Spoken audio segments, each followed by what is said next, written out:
All right, everybody, it's good to be back with you today. Excited to talk a little bit more about mindset.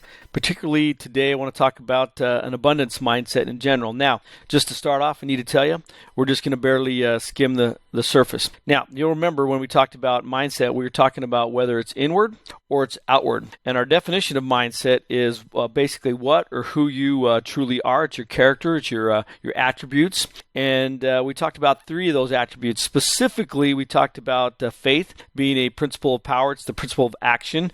And everybody, we also talked about hope, that you can always have hope. We also talked about charity or love, and we spoke about to not drop the ball. You're going to have to go listen to that to understand what that means. Now, the world or the mindset of abundance.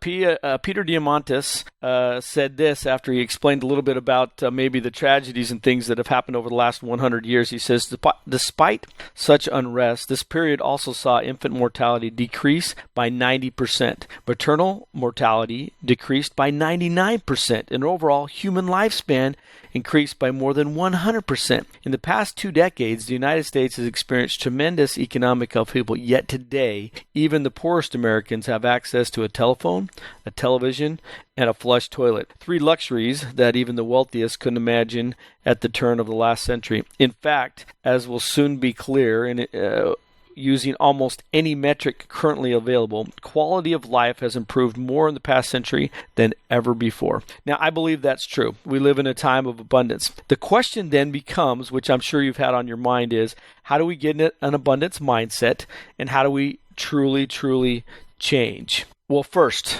we need to realize that there's probably some things in life because of experiences that we have learned that just isn't true. As Uncle Zeki has said, it ain't my ignorance that done me up, but what I'd knowed that wasn't so. The ultimate evil is the closing of the mind or steeling it against truth, resulting in the hardening of intellectual arteries. Well, we got to get rid of some of the things that we think are true but really aren't true. And how do we do that? How do we begin to move forward in a real positive way? And so that's what we're going to talk about today, this abundance mindset. How do we actually get it? How do we change? And there are 5 steps to do this. So here is the 5 steps, and then we'll go over them in more detail. The first one is knowledge. The second one is understanding. The third is belief. The fourth is action, and the fifth is change or becoming.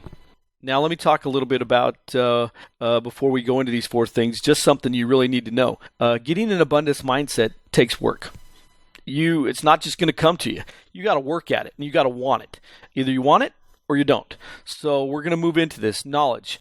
First and foremost, you need to seek out sources of truth and begin to study things out and get the knowledge that you need so that you come to understand, so you come to know about that principle of truth. Now, knowledge should lead to understanding. Just because I know about something or have knowledge of something doesn't mean that I truly understand it. Now, number 2, understanding. What do I mean by understanding? Understanding means that you have got to get to the point where you begin to study and think and ponder about something to the point that you actually feel something about it. You feel something inside. There's something that is going to drive you. It's going to motivate you. You can't just study something and kind of get a general idea. No, there's a price to be paid to ponder and think about a particular thing so that you can begin to feel something about the truth that you're studying in your life. Now, third, let's talk a little bit about belief. You have gained the knowledge. You now have some understanding, meaning you've come to the point where you feel something about that particular truth. And now you're at a point. There's a decision-making point, which we call belief. And you have to begin to ask yourself some real personal questions about this knowledge and understanding. Do I believe what I just learned and I felt something about? Because unless you believe it, you're not going to move forward. And so belief is really knowing that, as they say, good will come of it. Belief works this way. Belief, that positive I can attitude, generates the power and the skill and the energy needed to do. And when you believe I can do it, then the power to do it then develops over time. So I'm going to repeat that. Belief works this way. Belief, the I I'm positive I can attitude generates the power, the skill, and the energy needed to do. When you believe I can do it, the how to do it develops. Now, that comes from a book called The Magic of Thinking Big, and I actually highly recommend that you get a copy of that. It's an old book; it's been around a long time, but what an amazing book! It'll get you thinking in the right direction. Now, belief leads to action. Action is so important. And often we freeze, right? If we get to the point where we actually take some time and we ask ourselves if we believe something, and we've felt something about it, and that understanding has come and we've gained some knowledge, then you have to take some action, and you're going to fail. You're going to fail time and time again, and you can't be afraid to fail. You've just got to move forward, and you'll learn from those failures, but as you fail, you're going to fail forward, and you're going to grow and you're going to learn.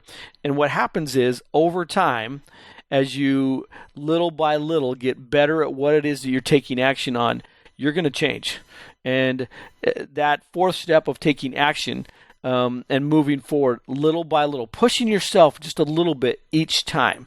That idea of pushing yourself in the right way, not more or less. Don't stay at the same place, but just a little bit, comes from a book I call Peak. And Peak is an amazing book. You should study at some point in time. Now, the final thing, change and become. The reality is you're going to change and become something no matter what you choose to do. And you can, if you can really direct in your life the things that you want to choose in your life and become, then great things can happen. Now, with my students, a couple of things I want to share with you before we close out today about changing and becoming. Well, let's back up just a second. Let's talk a little bit about action. It is important you take action. You can't just think about something. You can't just understand something. You can't even just say that you believe something. You have to take action. I'll give you an example. When I'm teaching my students, and I'm talking a little bit about this, I'll have a bowling ball hanging from the ceiling. It's on a big tow rope thing. And what will happen is that I'll teach them about the principle of the law of the pendulum. The law of the pendulum states that an object put into motion does not have enough energy as it goes out and comes back to basically come back to the exact same point that it starts. It doesn't have enough kinetic energy. Now, here's the deal. I'll bring somebody up to the front of the classroom. I'll hold that bowling ball to their chin, and I'll let it go. Even after I've taught the principle, they say that they believe it, that bowling ball goes out, and here it starts coming back, and every single time, as it starts coming for their face, they'll flinch. They'll move kind of backwards just a little bit, and I'm like, I thought you said you believed. And they're like, I do believe. And I'm like, then why did you move? And I'm like, if you really, really believe it, you have to stand still. And it's interesting. Sometimes it takes 2 or 3 times. I had one person I did it with. It took 7 or 8 times until they would actually stand still, because they've been taught to as it comes back at them that they're going to feel, or they maybe don't really believe it. You have to act on something. I've had people in big settings where they're like, well, I believe it too. And I'm like, well, come on up. Let's see what they do. And then they come up and they take action, or at least they start to. And then the reality is, here comes this bowling ball. And when they're in the moment, when they're actually taking action, they're tested to see if their faith leads to power, which means they should just stand there. And it's very, very few people who make it through that without flinching. But then they see it enough times, they work through it enough times that then they do it, and then they realize for themselves it's true. And everybody's like, well, now we know. And I'm like, no, you don't know. You don't know until you take action. You take action. You can't learn something for somebody else. You have to learn for yourself. Now, changing and becoming.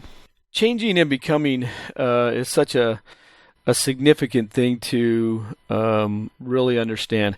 And at this point, I'll get a little bit serious, and I'll give you an example. It may sound like a really harsh example, but if you love people, you're going to give them feedback, because if you don't give them the proper feedback in the proper time, the reality is you're only thinking of yourself.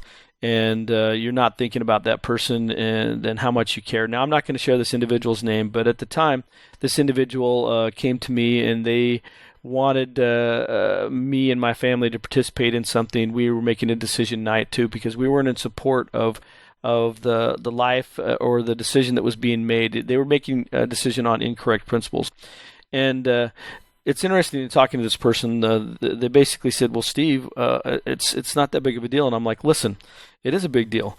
And they're like, well, listen, I'll come back. I'm just taking a break for a while. And I thought to myself, boy, that is dangerous strangest attitude when you take a break from applying truth. Why? Because in the meantime, you're going to become something, either positive or negative. And when you want to come back to truth, when you want to come back to apply true principles in your life, it's going to be much more difficult if in the meantime you're applying negative things and becoming something negative in your life. I can't say it any other way, but the reality is this. I'll give you an example, and I do this with individuals, and I say, okay, take out a piece of paper. And I want you to write your signature. I want you to write your signature like you normally write it.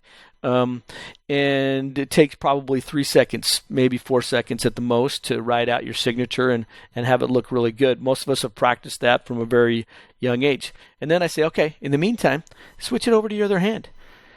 Now, when you put it in your other hand, I want you to write your signature the exact same way in the exact amount of time that you did before. The problem is with your weak hand that you don't use all the time, not your strong hand has become something.